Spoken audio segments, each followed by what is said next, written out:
수요일 저녁 예배 하나님 앞에 드리겠습니다.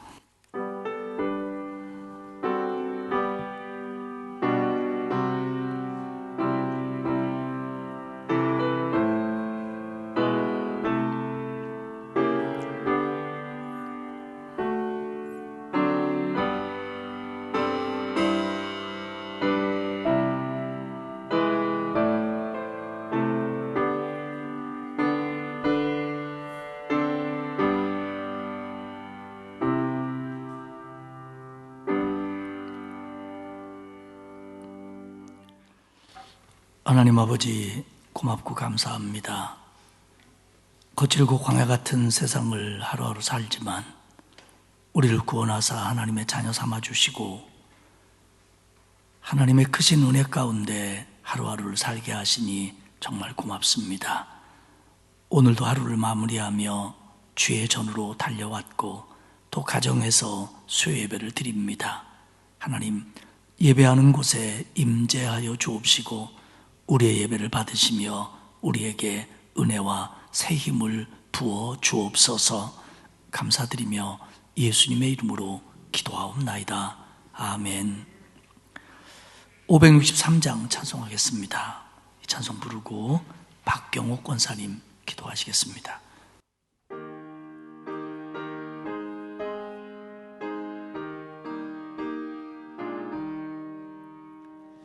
예수 사랑하심을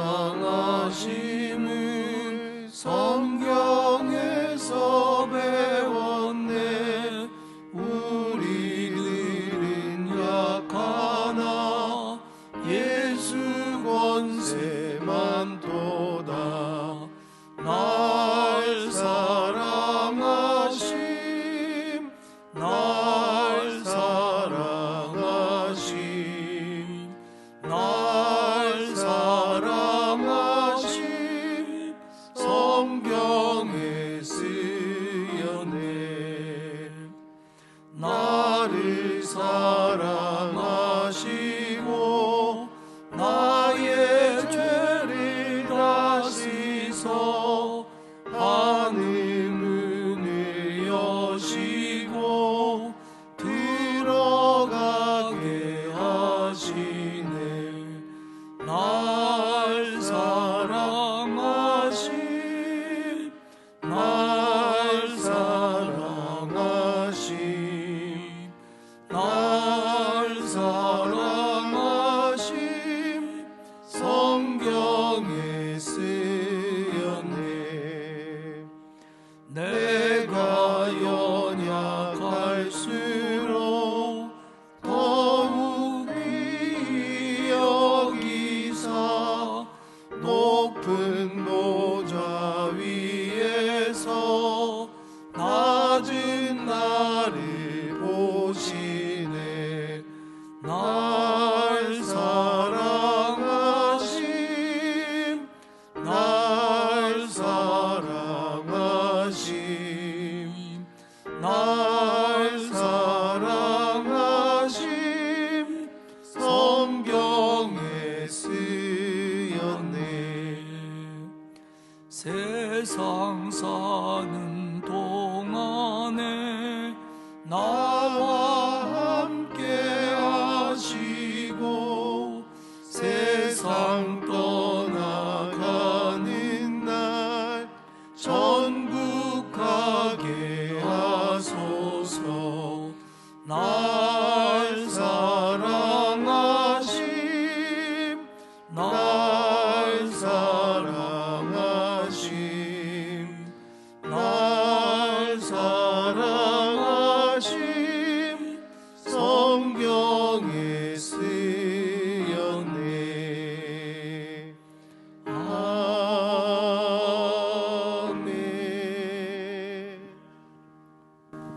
기도드리겠습니다.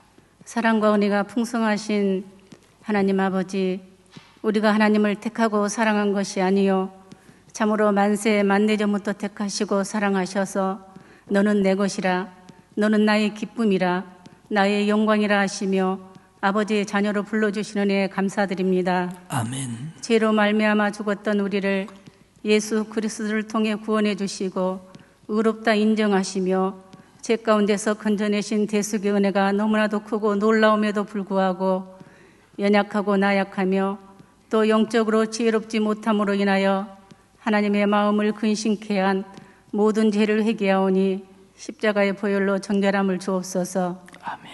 우리는 연약합니다. 또 부족합니다.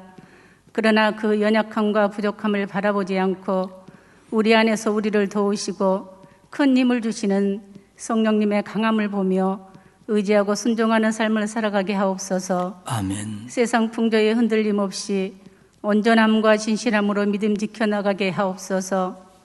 코로나19로 우리의 일상이 제한을 받으며 어려운 가운데 있습니다. 두려움에 사로잡힌 우리들 겸손히 하나님 말씀에 귀 기울이며 의지하게 하옵소서. 코로나 바이러스보다 이기적인 삶, 음란과 탐욕, 하나님을 멀리하며 죄 짓는 일이 더 무서운 전염병임을 깨닫고 속기 어둠의 일들을 버리고 돌이켜 빛 대신 주님을 따르는 이 백성들 되도록 이 땅을 고쳐 주옵소서. 아멘. 안전한 포구가 되신 주님께 피하오니 우리들을 코로나로부터 지켜주시고 막아주시며 속기 코로나가 종식되는 은혜를 베풀어 주옵소서. 아멘. 육체가 연약한 지체들에게 하나님이 공급하시는 새 힘과 어루만지심으로 자유케 하시며 강건함으로 회복게 되는 은혜가 있게 하시고 마음에 상함이 있고 삶 가운데 눌린 자들을 능하신 오른팔로 세우셔서 위로하심으로 새 힘 얻게 하옵소서. 아멘. 우리 강서교회를 좋은 사람, 좋은 교회의 건강한 공동체로 세워주신 아버지 감사드립니다. 아멘. 믿음의 본질에서 벗어나지 아니하고 하나님 중심, 말씀 중심에 든든히 서가는 아름답고 복된 교회 되게 순종함으로 나아가게 하옵소서. 아멘. 담임 목사님과 부목사님, 전도사님들께 성령의 능력과 권능으로 기름 부으셔서 맡겨진 사명을 힘있게 잘 감당하게 하시고 특별히 담임 목사님에게 영육간의 강건함을 주옵소서. 아멘. 오늘 선포된 말씀을 통하여 깨닫는 마음과 듣는 귀가 열려 세상을 능히 이기는 믿음과 지혜를 얻게 하시고 하나님을 만난 큰 기쁨이 영육간에 나타나게 하옵소서. 아멘. 구원의 감격이 가득한 예배되게 하옵소서. 예배를 마치는 시간까지 함께 하심을 믿으며 우리의 기쁨과 소망과 능력이 되시며 또 모든 것의 모든 것이 되시는 살아계신 예수님의 이름으로 기도드립니다. 아멘.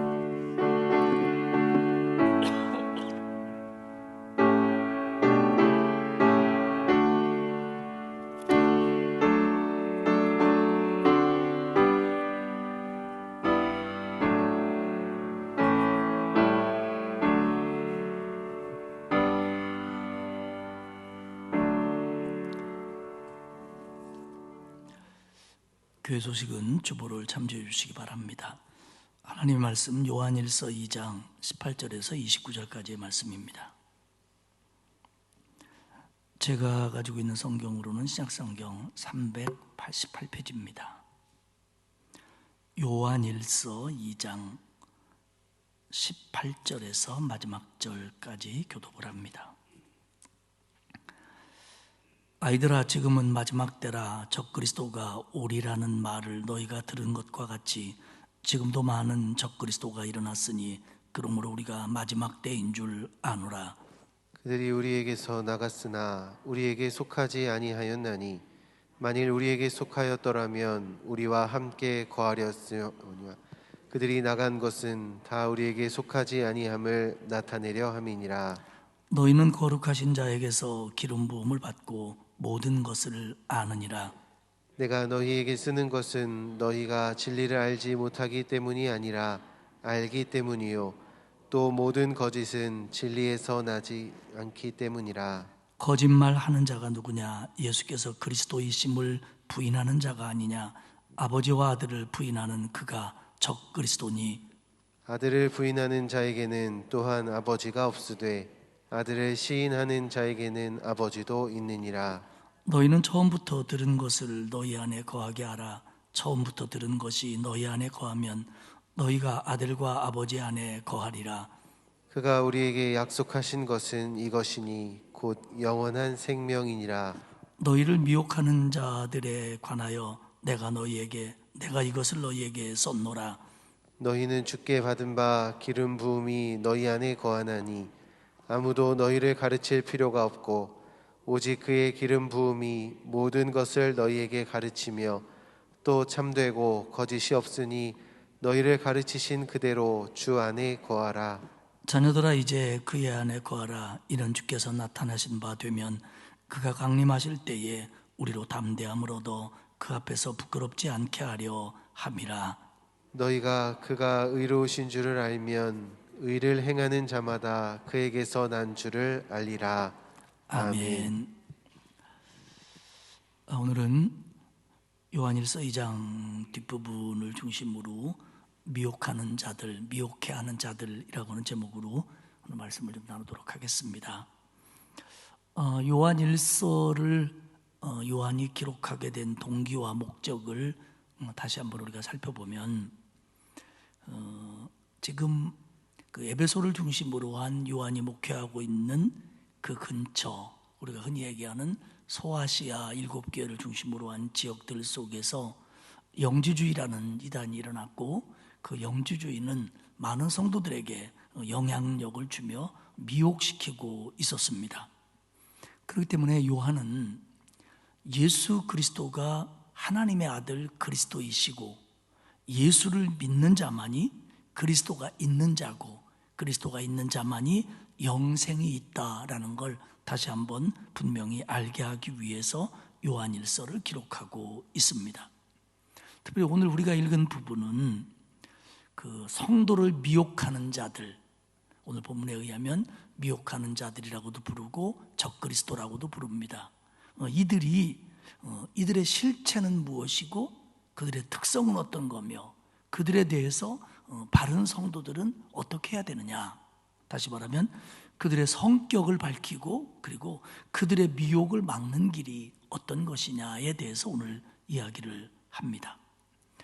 첫 번째 단락은 이 미혹하는 자들, 미혹해하는 자들에 대해서 기록을 합니다. 2장 18절은 이렇게 시작합니다. 아이들아 지금은 마지막 때라. 아이들아, 자녀들아 라고 하는 말과 같습니다. 성도들을 자녀들아 라고 부르는 것은 요한에게 두 가지 의미가 있습니다. 하나는 애정입니다. 영적인 아버지 같은 마음으로 성도들의 나이를 불문고 그들을 자녀처럼 아끼는 사도 요한의 애정이 잘 드러나 있고요. 또 하나는 지도가 필요하다는 의미입니다. 그러니까 너희들의 신앙이 오늘 본문에서도 나오지만 바로 서 있다. 그러나 아직도 너희들에게 이런 것들을 분명히 할 필요가 있다라고 하는 그 지도받아야 되는, 지도가 필요한 존재임을 오늘 이 아이들아, 자녀들아 속에서 이중으로 표현을 합니다. 그러면서 말하는 게 뭐냐면 지금은 마지막 때라 이렇게 이야기합니다. 마지막 때, 말세. 신약성경이 얘기하고 있는 이 말세에 대해서 그 의미를 정확하게 해석하는 데는 사실 어려움들이 좀 있습니다. 이 마지막 때는 어떤 때는 굉장히 좁게 쓰여지고요, 어떤 때는 굉장히 넓게 사용이 되기도 합니다. 그러니까 넓은 의미로 보면 이 마지막 때, 말세라고 하는 것은 예수 그리스도가 초림해서 재림하실 때까지의 이 기간을 마지막 때라고 봅니다, 성경은. 그러니까 오늘 요한이 마지막 때라는 거예요. 예수님이 오셔서 다시 오실 때까지의 기간을 넓은 의미에서 성경은 마지막 때라고 부릅니다. 협의에 있어서, 좁은 의미에 있어서는 예수님이 재림하는 시기, 그 타이밍을 마지막 때라고도 부릅니다. 그러니까 광의에서는 마지막 때가 굉장히 넓고요, 이 좁은 의미에서는 마지막 때는 한 포인트입니다. 주님이 다시 오시는 시간. 그리고 주님이 다시 오시는 시간을 생각한다면 마치 멀리 있는 것 같이 느껴지고, 지금이 마지막 때를 살고 있다라고 하는 측면에서는 지금 우리 가까이에 있는 겁니다. 그렇기 때문에 마지막 때는 성서적으로 보면 이미 시작되었고, 그러나 그 끝은 아직 오지 않은 것이 마지막 때입니다. 그리고 마지막 때는 지금이 그때이고, 그리고 그때는 아직 오지 않은 게 마지막 때입니다.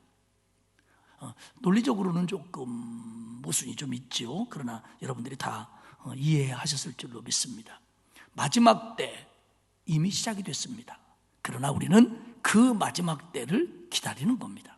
그래서 이 예수님이 오셔서 다시 오실 때까지 전체를 마지막 때로 보고 또 주님이 오시는 그 마지막을 마지막 때로 성경은 표현하고 있습니다.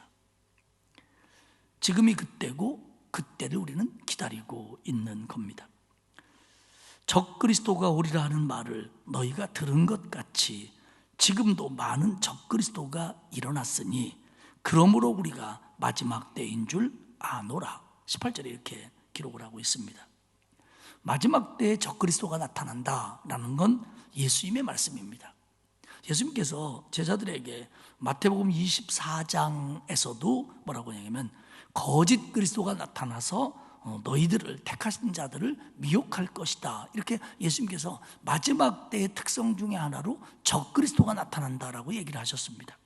그리고 사도들은 그 예수님의 말씀을 믿고 배워서 자기 교회에 그리고 자기가 전도한 사람들에게 마지막 때에 적그리스도가 나타난다. 이 마지막 때에 그리고 그 마지막 때가 되면 더 빈번하고 더 많아지겠죠. 이걸 가르쳤다는 거죠. 그러니까 이미 오늘 요한일서를 읽는 성도들은 마지막 때에 적그리스도가 나타난다는 걸 듣고 알고 있는 사람들입니다. 그러니까 18절에 얘기하는 겁니다. 적그리스도가 온다고 하는 말을 너희가 들은 것 같이 지금 적그리스도가 나타났으니 이제 우리에게 마지막 때가 왔다 얘기를 합니다. 적그리스도, 문자적으로 그리스도를 대적하는 자입니다. 그런데 이 적그리스도는 단수로도 사용되지만 복수로 사용될 때가 많습니다. 예수님도 마태복음 24장에서 말세에 적그리스도들이 온다 이렇게 얘기합니다. 그렇기 때문에 어떤 적그리스도가 특정한 인물이라기보다는 그리스도를 반대하는 또 그리스도를 적대시하는 그 이단자들을 광범위하게 표현하는 게 적그리스도입니다. 물론 어느 한 인물을 적그리스도라고 표현할 수도 있을 겁니다. 말세에. 그러나 보편적인 것들은 그리스도를 반대하고 또 성도들을 미혹하고 그리스도를 대적하는 이단자들을 통틀어 적그리스도라고 부릅니다. 지금 많은 적그리스도가 일어났다. 그러므로 우리가 마지막 때인 줄 안다. 요한은 이렇게 얘기합니다.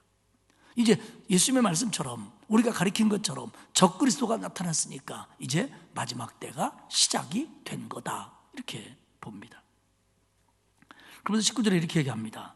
그들이 우리에게서 나갔으나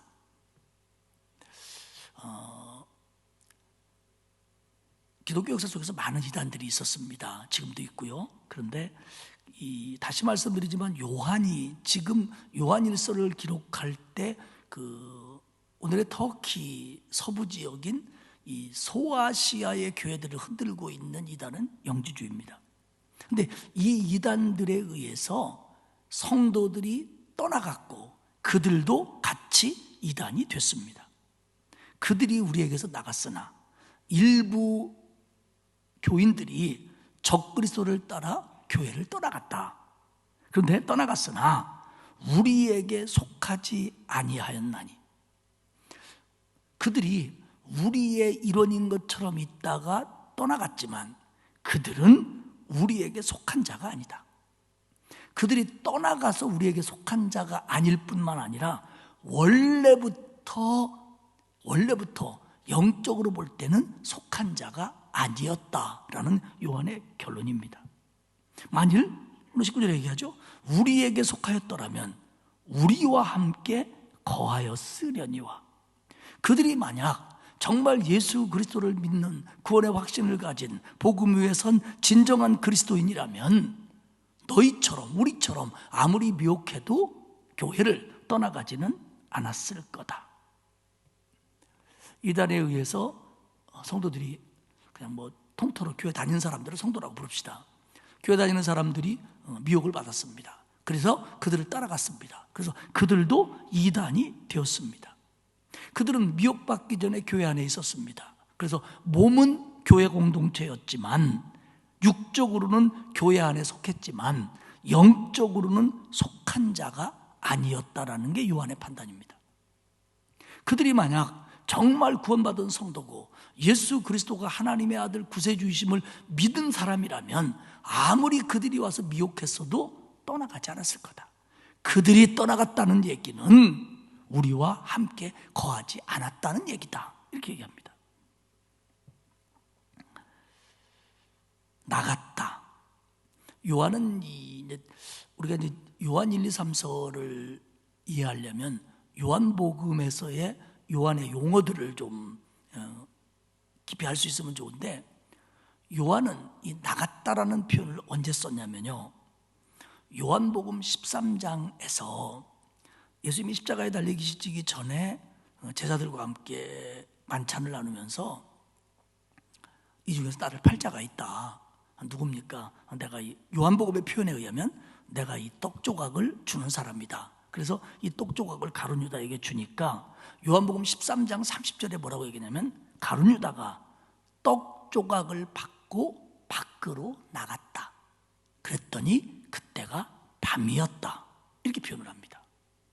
그러니까 지금 이 요한이 가룟 유다가 나갔다, 이 표현과 그들이 우리와 같이 있는 것처럼 보였지만 미혹받아 이단이 되어 나갔다라는 용어가 같은 겁니다. 다시 말하면 가룟 유다는 남들이 볼 때는 예수님의 제자였지만 그는 예수의 제자가 아니었다는 겁니다. 진정한 의미에서 예수의 제자가 아니었다는 겁니다. 예수를 구주로 믿고 스승으로 따르고 그 말씀에 순종하는 제자가 아니었다는 거예요. 그러니까 그 결과가 어떻게 되느냐? 나가게 된다는 겁니다. 오늘 교회 안에서 미혹받은 이 사람들, 육체적으로는 교회 다녔고 어쩌면 직분도 가졌을지 모르지만 그들은 진정한 의미에서 우리와 같은 공동체가 아니었다.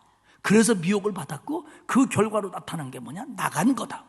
그들이 나간 걸 볼 때, 뭐 나갔다는 게 여기서 뭐 교회로 옮겼다 이런 얘기가 아니고 그들이 이단이 됐다고 하는 것이 우리와 함께 있지 않았다는 증거다.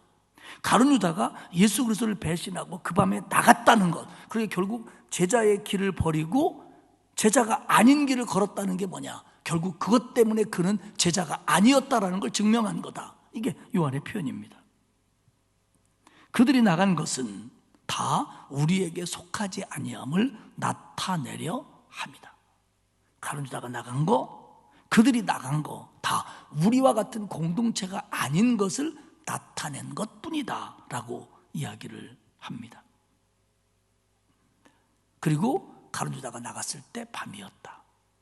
요한은 하나님과 사귐이 있는 사람들은 빛 가운데 거하고 어둠 가운데 있으면 안 된다.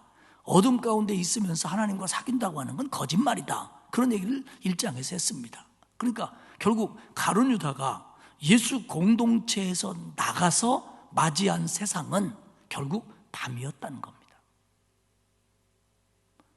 결국 요한 공동체를 떠나 미혹받아 이단이 된 자들의 삶은 뭐냐? 어둠이라는 거예요. 그래서 미리 1장에서 얘기했잖아요. 그리스도와 사귐이 있다고 하면서 하나님과 사귄다고 하면서 어둠 가운데 있는 자는 거짓말하는 자다. 죄 없다고 하면서 아무렇게나 사는 자들은 거짓말하는 자다. 이렇게 단언을 하지 않습니까? 그 맥락에서 오늘 이야기를 풀어가고 있습니다. 그리고 20절과 21절에서는 이제 나가지 않은, 여기서 너희라고 부르는 성도들에 대해서 얘기를 합니다.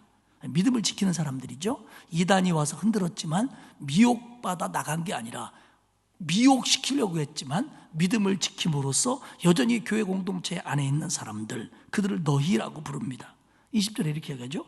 너희는 거룩한 자에게서 기름 부음을 받고 모든 것을 아느니라. 너희는 거룩한 자로 말미암아 기름 부음을 받았다. 기름 부음을 받았다. 여기서 기름 부음을 받은 건 뭘 의미하느냐? 우리가 그냥 보편적으로 생각하는 것처럼 성령을 의미한다라고 보는 성서학자들이 많습니다. 성령의 임재, 성령의 기름 부으심, 이렇게 성령이, 하나님의 영이 너와 함께 하니까 너희들이 그런 이단들이 쑤셔대도 거기에 넘어가지 않고 그게 거짓인 것을 너희가 안다, 이런 의미가 됩니다.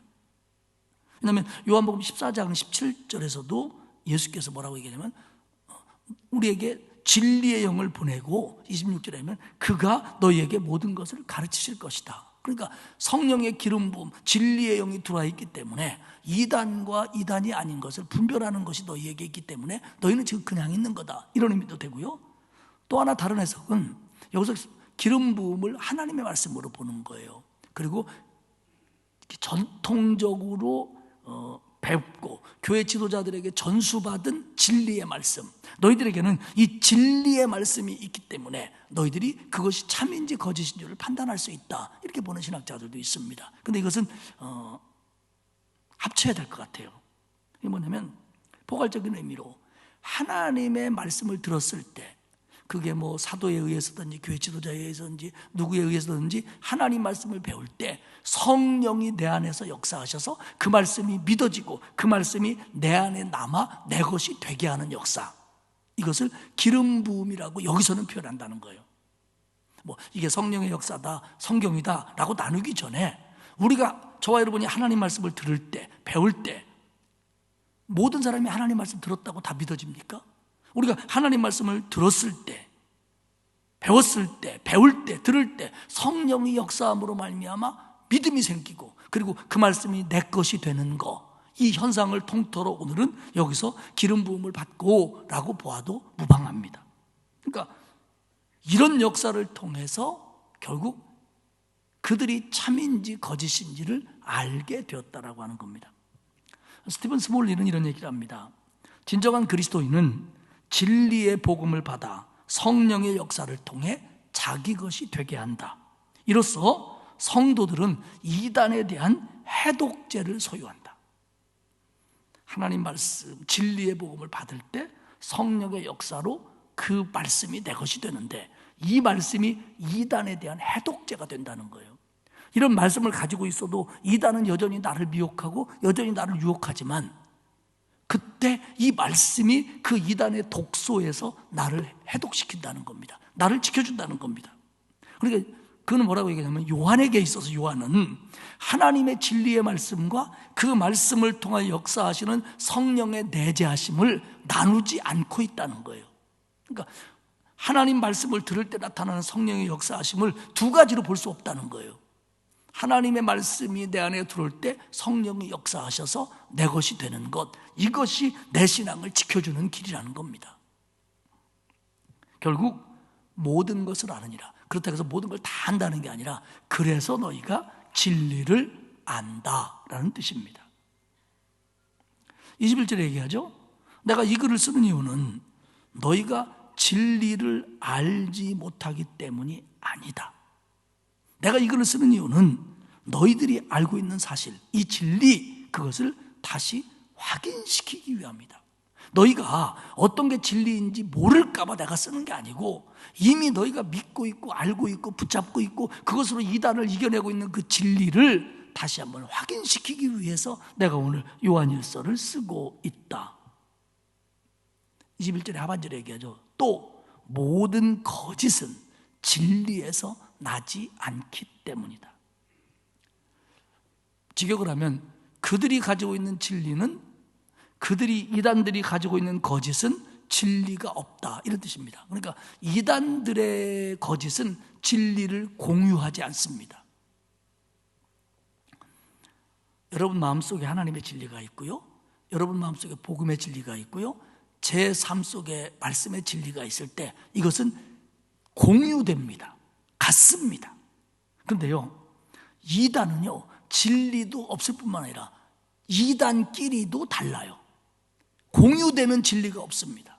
그러나 구원받은 성도들에게는 어떤 목사님이 가르쳤든 간에 방법론에 있어서는 차이가 있을지 모르지만 그 진실이라고 하는 진리의 공유, 이것은 우리 모두가 다 가지고 있다는 거예요.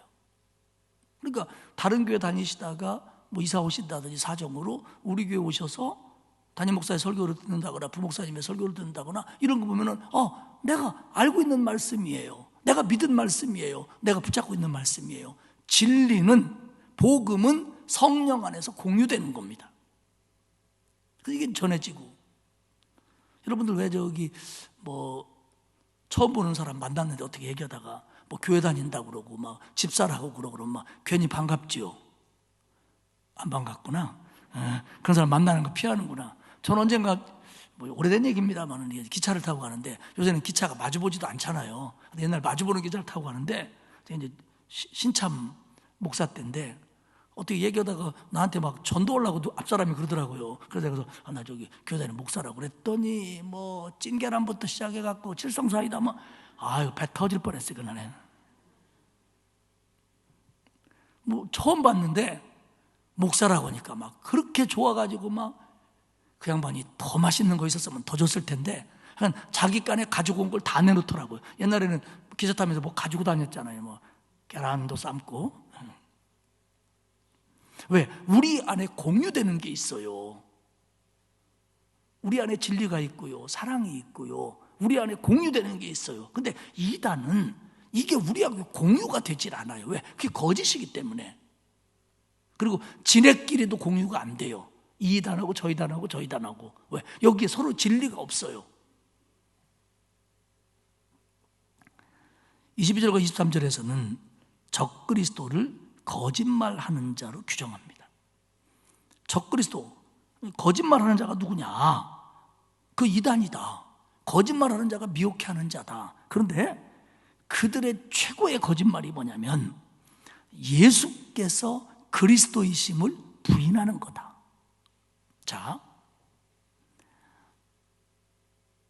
요한의 경우 이렇게 말하면 좀 뭐하지만 예수님의 제자들의 경우 예수님을 먼저 만난 겁니까? 그리스도를 먼저 만난 겁니까? 물론 예수님이 그리스도인데 제자들이 예수님을 처음에 딱 봤을 때 그분이 그리스도라고 생각했을까요? 그거는 뭐 기적을 봤다든지 뭐 물고기를 잡게 해줬다든지 말씀을 들음으로써 자기가 죄인임을 깨달았다든지 이런 과정을 통해서 예수가 그리스도인 걸 깨닫습니다. 그런데 예수님이 십자가에 달릴 때 그들이 예수님을 부인할 때 예수님이 그리스도라고 믿는 믿음이 과연 정확했을까? 정말 예수님이 그리스도라고 하는 흔들리지 않는 진리는 적어도 예수님이 부활하신 다음이 아닐까 이렇게 보여지는 부분이 있어요. 그러니까 지금 제자들에게는 예수님부터 만난 거예요. 인간 예수를 만났어요. 갈릴리에서 만났어요. 어떤 사람들은 뭐 문둥병자 집에서 만났어요. 길에서 만났어요. 또 어떤 문 앞에서 만났어요. 예수님을 만났어요. 그런데 그 예수님을 만나고 보니까 그분의 말씀과 그분의 능력과 그분이 우리가 기다리는 메시아구나, 하나님의 아들이구나를 깨달은 거예요. 그래서 말이 안 되지만 나눠 얘기하면 그들은 예수님을 먼저 만난 거예요. 그리고 알게 되게 뭐냐면 예수가 그리스도구나. 이게 기독교의 시작입니다. 예수가 그리스도구나. 예수가 하나님의 아들이구나. 예수가 메시아구나.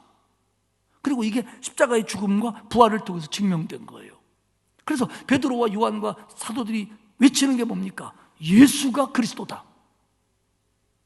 왜 그리스도냐? 우리 죄를 위해서 십자가에 달려 죽으셨다. 그분이 왜 그리스도냐? 그분이 죽음 권세를 이기고 부활하셨다. 이게 초기 기독교의 메시지 아닙니까? 그런데 미혹하는 자들은 뭐냐면 예수가 그리스도가 아니라는 거예요. 예수가 그리스도가 아니라는 거예요. 그러니까 다시 말하면 예수는 그리스도의 인성을 얘기하고요, 그리스도는 예수의 신성을 얘기하는 거예요. 그리스도의 신성을 얘기하는 거예요. 그런데 그 당시에 이제 이 요한 당시에 영향을 받은 이단이 영지주의지만 그 당시에 가장 큰 이단이 두 개였습니다. 하나는 에비온파라고 하는 유대주의적인 이단입니다. 이들은 뭐냐면 예수를 인정해요. 그래, 예수는 사람이다. 그런데 그리스도는 아니요. 이게 에비온파입니다. 왜냐하면 그들은 유대인들에서 나왔기 때문에 예수를 봤거든요. 예수 맞아. 그런데 예수는 그리스도는 아니야. 이게 에비온파입니다. 그런데 영지주의는 뭐냐면 그리스도가 예수일 수는 없답니다. 왜냐하면 늘 얘기하는 것처럼 영과 육은 완전히 다른 거고 육은 악한 건데 어떻게 그리스도가 어떻게 악한 육체하고 결합이 될 수 있냐? 그러니까 그리스도는 예수일 수가 없다. 그러면 예수는 뭐냐? 그건 겉으로만 그 그리스도가 예수라고 하는 곳에 오셔갖고 겉으로만 육체의 형태를 취한 거지 그게 사람이 아니요. 이게 뭐냐면 도케티즘, 가연설입니다. 이게 가연설입니다. 그러니까 그리스도가 육체가 될 수 없는 거예요. 그러면 예수는 뭐냐? 육체의 껍데기를 잠깐 빌린 거다. 육체처럼 보인 거다. 그건 육체가 아니다. 이런 얘기들입니다. 그리고 여기서 파생된 어떤 사람은 인간 예수가 세례받을 때 그리스도가 들어왔고 예수가 십자가에 달릴 때 그리스도가 나갔다. 이렇게까지 발전시키는 영주주의 계열의 이단들이 있었습니다. 그렇기 때문에 결국 오늘 영주주의는 뭐냐면 그리스도가 인간일 수는 없다. 그리스도가 인간일 수 없다. 그러면 예수를 만난 사람들 입장에서는 뭐냐면 자기가 본 육체 예수는 그리스도가 아니라는 거예요. 그건 그리스도가 잠깐 빌린 껍데기에 불과하다는 거예요. 성육신, 마리아를 통한 성령의 잉태, 이런 모든 것들이 다 부정되는 거예요. 이게 영주주의입니다. 그리고 영주주의는 지금 우리가 기독교와 관련된 부분만 얘기해서 그렇지 얘들이 기독교도 아니고요, 뭐 동방의 신비주의, 뭐 이상한 것 잡것들이 합쳐갖고 저기 중국집에 가면 있죠, 짬뽕이라고. 그거예요 완전히. 그런데 이것이 미혹시키는 거예요. 그러니까 예수가 그리스도라고 하는 진리 안에 완전히 서 있으면 어떤 미혹이 와도 안 흔들리는데 그게 없다 보니까 이런 말도 안 되는 미혹에 넘어가는 거예요. 여러분, 우리 이단에 넘어가는 사람들 봐봐요. 어떻게 누가 어떤 사람이 메시아다, 그는 안 죽는다, 이런 말을 어떻게 믿을 수가 있어요? 나는 한 10억을 줘도 돈만 챙기고 못 믿을 것 같아요. 그걸 어떻게 믿어요? 우리끼리 얘기지. 근데 그걸 믿고 자빠져 있는 사람들이 있어요. 이게 왜 그러냐? 거기도 악한 것들이 있거든요. 거기를 작용하는 영향력들이 있단 말이에요. 그러니까 요한 얘기가 그거잖아요. 그들이 만약 우리처럼 진리 위에 서 있었다면 그런 것들에게 넘어가지 않았을 거다. 그럼 넘어갔다는 건 뭐냐? 나갔다는 건 뭐냐? 결국 우리와 같은 신앙이 아니었다. 거짓말하는 자들이 뭐냐? 예수가 그리스도임을 부정하는 사람들이다. 그러면 예수가 그리스도임을 부인하는 사람은 아버지와 아들을 부인하는 거다. 그들이 적그리스도다. 아니, 예수가 그리스도가 아니랬지 뭐 아버지까지 건드렸냐? 아닙니다. 예수님이 뭐라고 그랬어요? 나를 보내신 이가 하나님이고 나와 하나님은 하나이고 나를 보는 것이 하나님을 보는 거다. 이렇게 예수님 얘기했어요. 근데 그걸 인정하지 않으면, 예수님이 메시아인 걸 인정하지 않으면, 메시아를 보낸 그리스도를 인정하지, 말은 뭐 나는 하나님 따로 믿어, 내가 예수를 안 믿지만 하나님 믿어 라고 말한다고 하지만 적어도 진리의 입장에서 볼 때 예수를 안 믿는 건 하나님을 믿을 수 없는 일입니다. 그렇기 때문에 예수가 그리스도임을 부정하는 자는 아버지도 없고 아들도 없다. 하나님도 없고 그리스도도 없는 거다. 그리스도 없이 어떻게 하나님과 사귐이 있을 수 있어요? 그리스도 없이 어떻게 구원받을 수 있어요? 안 되는 거죠. 근데 이걸 건너뛴다고 하는 건 사실은 하나님이 없는 거다라는 얘기입니다. 그러니까 이단이 내가 메시아다, 나는 하나님이 보낸 사람이다. 그럼 이 사람은 말로 하나님 믿는 것 같잖아요. 그런데 이 사람에게 하나님이 왜 없냐면 그리스도가 없는 자는 하나님이 없는 거예요. 왜? 그리스도는 하나님이 보냈고 하나님과 동등된 분이에요. 근데 그걸 인정하지 않아요? 그리고 하나님만 인정하겠다? 거짓말이에요. 있을 수 없는 얘기. 그냥 그걸 사용하는 것뿐이에요. 이단들 가운데, 기독교계 이단들 가운데 하나님을 믿는다고 얘기합니다. 왜냐하면 하나님을 믿고 하나님 보낸 메시아가 나다. 그러면 하나님 믿는 것 같죠? 근데 그 사람에게는 그리스도가 없는 거예요. 예수가 그리스도임을 부정하는 자는 하나님이 없는 사람이에요. 예수 그리스도의 인성, 예수 그리스도의 신성, 구주 되심을 부인하면서 하나님을 믿는다는 건 거짓입니다. 23절에 얘기하죠. 아들을 부인하는 자에게는 또한 아버지가 없으되 아들을 시인하는 자에게는 아버지도 있느니라. 예수 그리스도를 하나님이 보낸 메시아, 내 죄를 위해서 십자가에 달려 죽으셨고 하나님의 능력으로 살아나신 메시아라고 믿는 사람에게는, 예수를 구주로 믿는 사람에게는 하나님도 있는 거예요. 우리 사실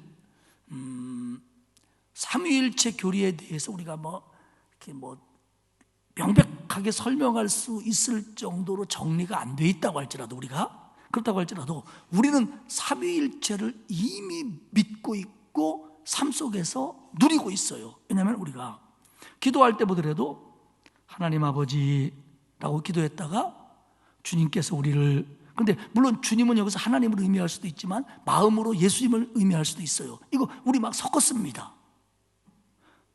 제가 주일학교 때는요, 선생님이 기도하시는데 하나님 아버지 그랬다가 예수님 그랬다가 아니 저 양반은 번지수도 모르나 이거 왔다리 갔다리요, 이렇게 생각을 했어요. 어렸을 때.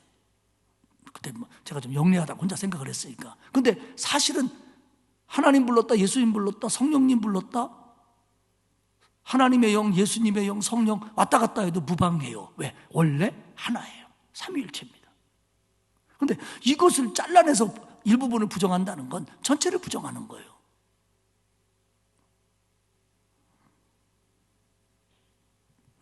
여러분이 만약에 저를 가리켜서 나는 목사님이 참 좋아, 그런데 눈은 좋은데 귀는 싫어, 콧구멍은 좋은데 귓구멍은 싫어, 이러는 거는 지금 좋아하는 거 아니에요. 좋아하면 그냥 좋아야 돼요. 나는 여러분들이 다 좋다?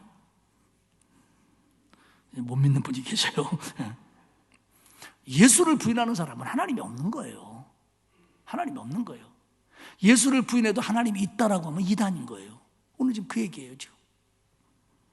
그러면 지금 미혹하게 하는 자들, 영주주의 입장에서 교회를 흔들고 믿음 없는 자들을 끌고 가서 이단으로 만든 자들의 특성에 대해서 얘기를 합니다. 그러면 그들을 막는 길이 어떤 것이냐에 대해서 얘기합니다. 24절. 너희는 처음부터 들은 것을 너희 안에 거하게 하라. 너희가 사도들을 통해서 배운 거, 하나님의 역사에 의해서 듣고 믿은 말씀, 처음에 붙잡은 말씀, 그거 믿어라. 그게 뭐냐면 예수가 그리스도라는 거예요. 너희들이 예수가 그리스도라고 말씀을 들었고 그거 믿었지 않냐? 그래서 구원받았지 않냐? 그러면 그거가 너희 안에 늘 있어야 된다. 이거 흔들리지 말아라. 이거는요, 예수가 그리스도라고 하는 이 말씀 안에 너희가 거해야 된다, 그 말씀이 너희 안에 있어야 된다고 하는 것은 이 당시뿐만 아니라 우리에게도, 앞으로 다가올 모든 세대에게도 이단으로부터 자신을 지킬 수 있는 해독제입니다. 그리고 이게 기준이에요. 예수를 그리스도라고 하느냐 안 하느냐, 예수를 구세주로 말로만이 아니라 정말 예수를 구세주로 믿는 사람이냐 아니냐, 그걸 가르치느냐 안 가르치느냐, 이게 이단을 판별하는 길이라는 거예요. 이 말씀이, 이 믿음이 너희 안에 거하면 너희가 아버지와 아들 안에 거하느니라. 예수가 그리스도라고 하는, 예수 믿으면 구원받는다고 하는, 훗날 우리가 예수 앞에 선다고 하는 이 말씀이 성령의 역사를 통해서 내 삶 속에 들어와서 내 마음에 있고 내 삶 속에서 그것이 정말 내재된 삶을 살아갈 때, 이것이야말로 처음부터 우리가 들었던 말씀이고 우리를 끝까지 지켜주는 말씀이고, 그리고 그 말씀 붙들고 하나님 앞에 서는 겁니다. 할렐루야. 이 믿음을 갖는 것이 적그리스도를 막는 길이라는 거예요. 25절에 얘기합니다. 그 결과가 뭐냐? 그가 우리에게 약속하신 영원한 생명을 얻게 된다는 거예요. 아들 안에 영생이 있고, 예수 그리스도가 영생이고, 그리스도와 아버지 안에 거하는 자들에게 영생이 있다. 이게 하나님이 우리에게 준 약속이에요. 하나님이 예수 그리스도를 통해서 우리에게 준 약속이에요. 우리가 예수를 믿음으로 받은 약속이 뭐냐? 영생입니다. 내가 예수를 구주로 믿을 때 그 구주가, 하나님이 구주를 통해서 내게 주시는 게 뭐냐? 이게 영생이에요. 이게 약속입니다. 약속. 우리가 하나님을 믿으면, 우리가 그리스도를 믿으면 그리스도를 통해서 우리에게 영생을 주겠다. 이게 약속입니다. 그런데 지금 이걸 흔들고 있는 거예요. 그래서 26절에 보면 그들을 미혹하는 자라고 부릅니다. 너희를 미혹하는 자들에 관하여 내가 이것을 너희에게 썼노라. 그게 너희를 미혹하는 놈들이다. 의도가 미혹하는 거예요. 의도가. 그 이상하죠. 이단들은 예수 안 믿는 사람을 전도해가지고, 전도라는 말을 그냥 쓸게요. 포섭해가지고 자기네 이단 만들려고 하는 것보다 예수 믿는 사람을 미혹해서 이단 만들려고 하는 게 훨씬 더 강합니다. 그런 교육도 받고 그런 공부도 합니다. 그런데 오늘 요한일서의 정의에 의하면 그것에 넘어가는 자들은 그리스도가 없는 자예요. 우리 영적으로 우리 공동체라고 볼 수가 없어요. 아까 얘기했잖아요. 저한테는 10억을 줘도 그걸 믿지 못해요. 돈만 챙기고. 믿을 수가 없어요, 그걸. 왜? 내 안에 그리스도가 있는데 어떻게 그걸 믿어요? 다른 건 몰라도 어떻게 예수가 그리스도라는 걸, 그게 아니라는 걸 믿을 수가 있냐는 거예요. 어떻게 그 아저씨가 그리스도라는 걸 내가 믿을 수가 어떻게 있어요? 예수님이 그리스도인데. 그 할아버지가 메시아다. 그래서 안 죽는다. 이걸 어떻게 믿어요? 믿을 수가 없는 거예요. 근데 그 사실을 가지고 우리를 흔들어 놓는 거예요.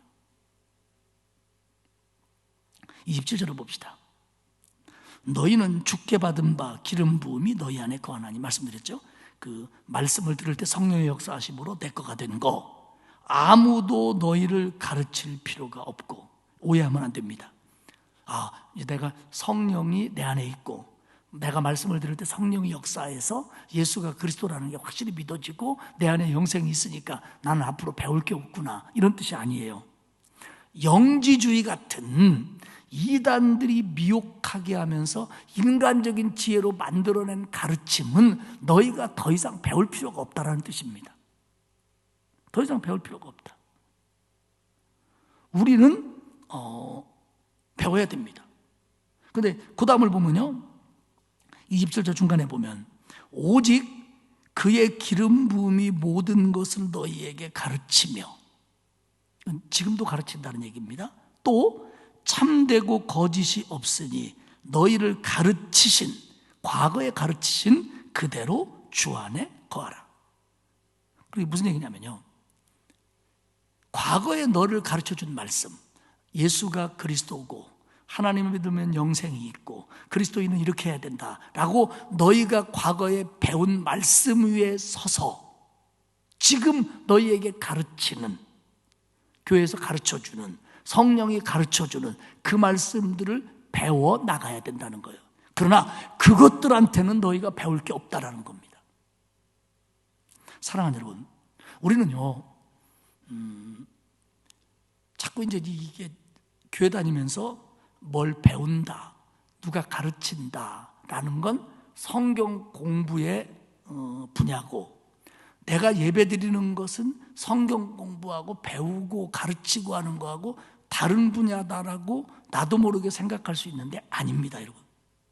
꼭 성경 공부라고 이름 붙이고 성경 공부할 학생들 모여요, 그래가지고 공부하는 것만 가르치고 배우는 게 아니라 결국 교회 학교를 통해서, 예배를 통해서, 수요예배를 통해서 목사가 설교하고 여러분이 깨닫는 것이 결국 뭐냐면 성령의 역사 가운데 저도 여러분도 배우는 거예요. 우리는 이미 가르침 받음을 받았어요. 기본적인 걸 배웠어요. 그게 뭐냐면 하나님의 아들 예수 그리스도 주님이 오셨고 이렇게 하셨고 십자가에 달려 죽으셨고 믿으면 구원받고, 이게 이미 우리가 배운 거예요. 이 배운 걸 바탕으로 우리는 서 있어요.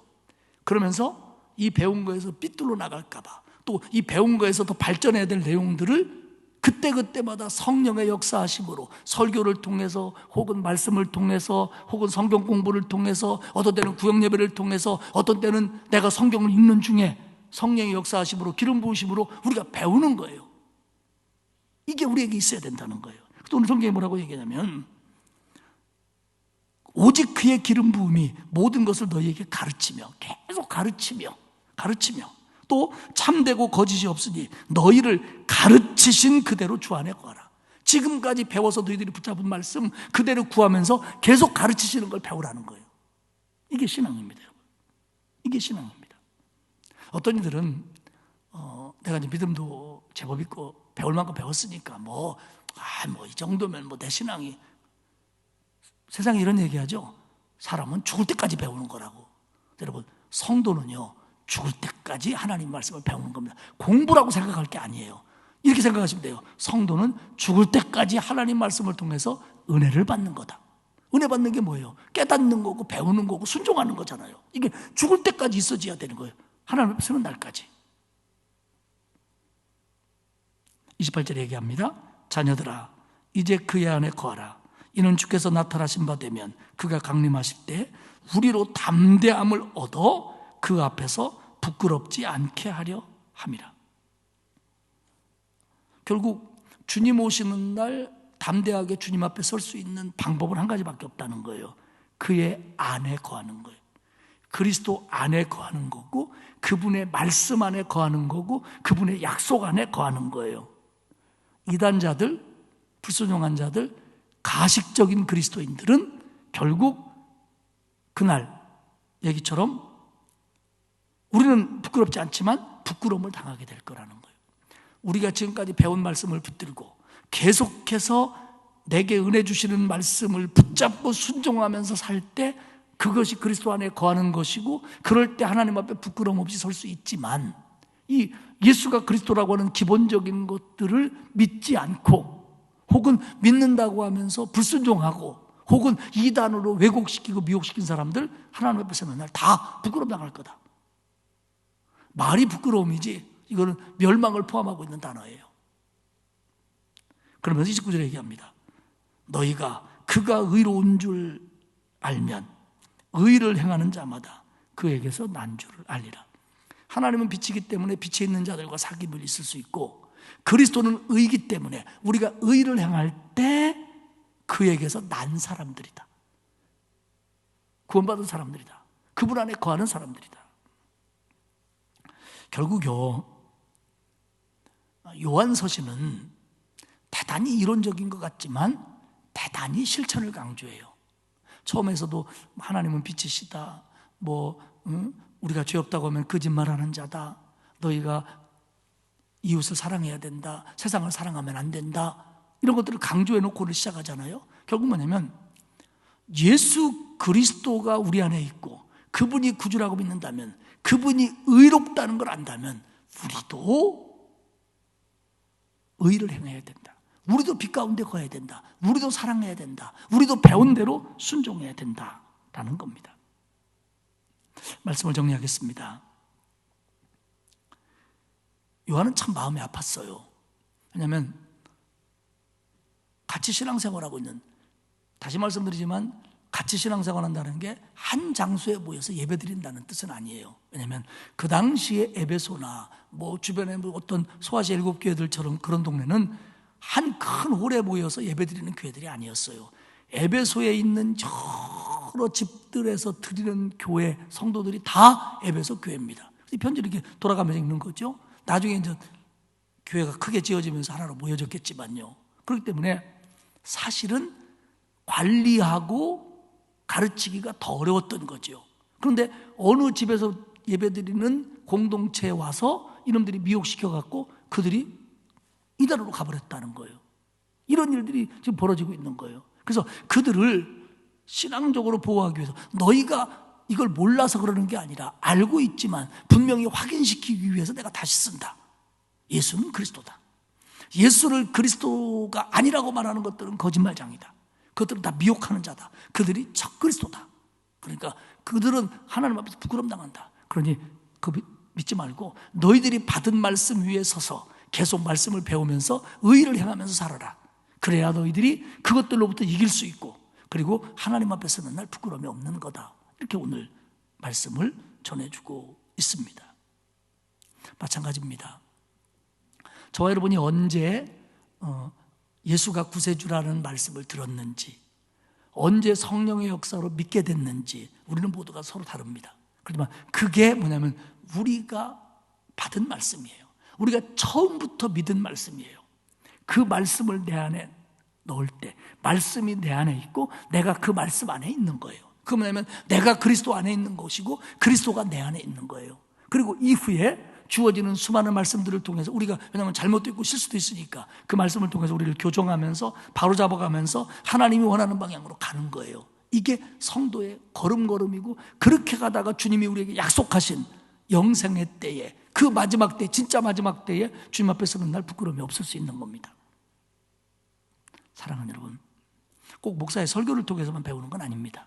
여러분들이 하나님 말씀을 읽기도 하고 책도 기독교 서적도 읽기도 하고 어떤 데 성경 공부하기도 하고 그러면서 계속 말씀을 배우면서 내가 가지고 있는 말씀을 다지는 거예요. 예수가 그리스도다. 우리 믿잖아요. 알잖아요. 이런 것들을 통해서 이걸 다져가는 거예요. 이 뿌리를 계속 다져가는 거예요. 계속 말씀을 통해서. 그러면서 이 말씀 속에서 새로운 것들, 고쳐야 될 것들, 또 깨닫는 것들, 이런 것들을 우리가 실천해 나가는 겁니다. 그래야 이 밑에 있는 진짜 기본적인 말씀이 흔들리질 않아요. 이게 흔들리기 시작하면 자꾸 더 흔들려서 나중에는 아래 것까지도 흔드는 놈들한테 쏠깃할 수도 있다는 겁니다. 저와 여러분이 그리스도 안에 굳건히 쓰고 말씀 안에 굳건히 쓰고 그 말씀에 의한 빛 가운데 거하는 사랑하는 의를 행하는 그런 성도들, 그 약속 붙잡고 분명히 쓰는 저와 여러분들이 다 되시기를 주님의 이름으로 축복합니다. 하나님 고맙습니다. 영원히 죽을 수밖에 없는 저희들을 사랑하셔서 예수님이 그리스도이시며 하나님의 아들이시며 나를 위해서 십자가를 지셨고 부활하사 세상을 심판하러 오실 주님임을 깨닫게 하고 알게 하고 믿게 하셨으니 고맙습니다. 우리 앞에 어떤 일이 벌어져도 얼마나 미혹하는 자들이 더 많아진다고 할지라도 적그리스도가 더 많이 나타나도 이 믿음 위에 약속 붙잡고 분명히 서서 하나님 말씀을 더 깨달으며 순종함으로 승리하는 우리 모두가 되도록 붙잡아 주옵소서. 감사드리며 예수님의 이름으로 기도합니다. 아멘. 546장 찬송하겠습니다.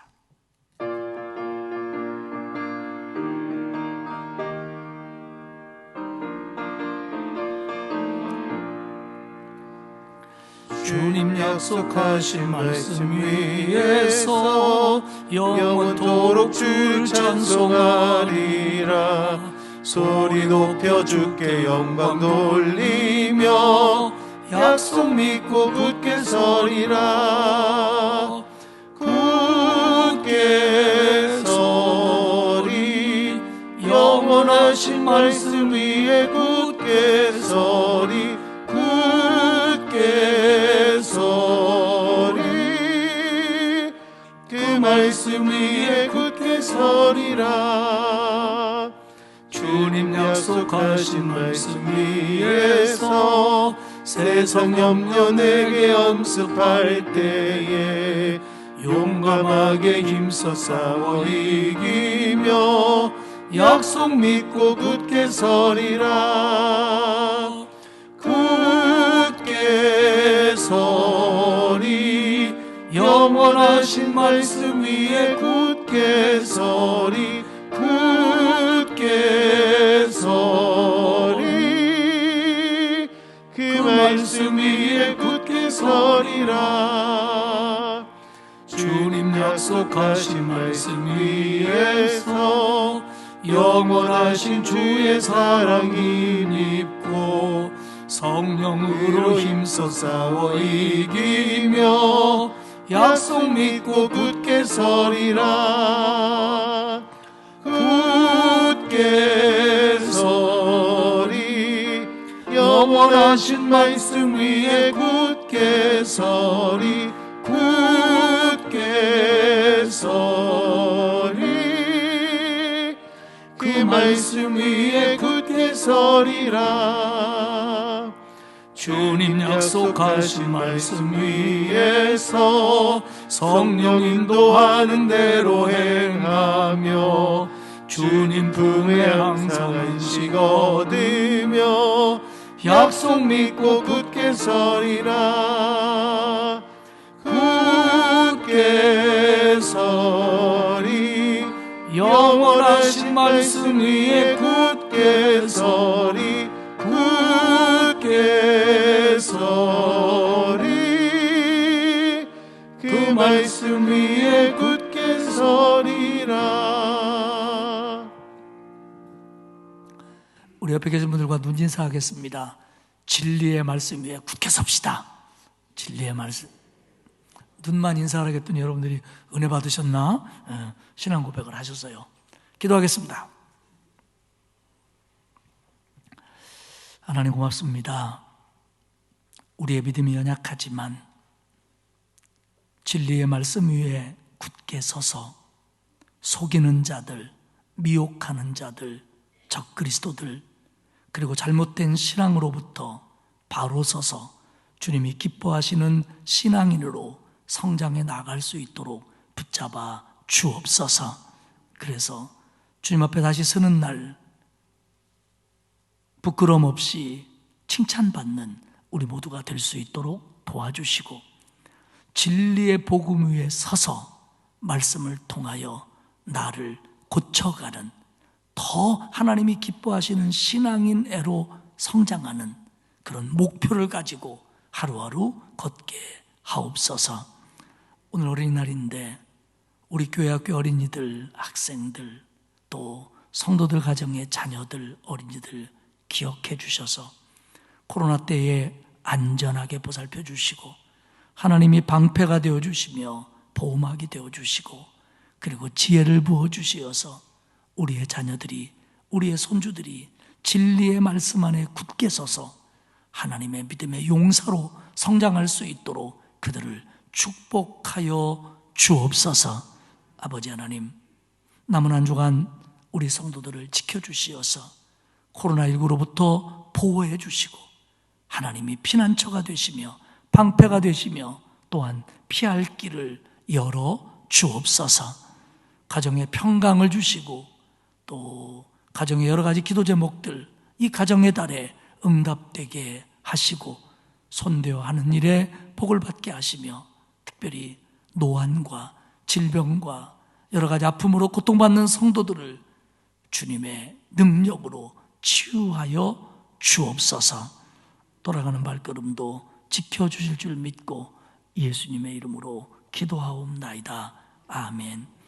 하늘에 계신 우리 아버지, 아버지의 이름을 거룩하게 하시며 아버지의 나라가 오게 하시며 아버지의 뜻이 하늘에서와 같이 땅에서도 이루어지게 하소서. 오늘 우리에게 일용할 양식을 주시고, 우리가 우리에게 잘못한 사람을 용서하여 준 것 같이 우리 죄를 용서하여 주시고, 우리를 시험에 빠지지 않게 하시고 악에서 구하소서.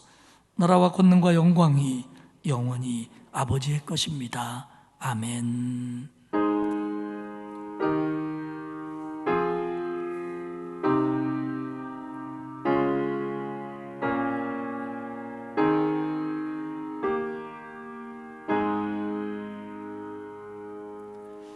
오늘 말씀 붙들고, 하나님, 내가 진리의 복음 위에 더욱 굳게 서서 어떤 미혹에도 흔들리지 않도록 붙잡아 주옵소서.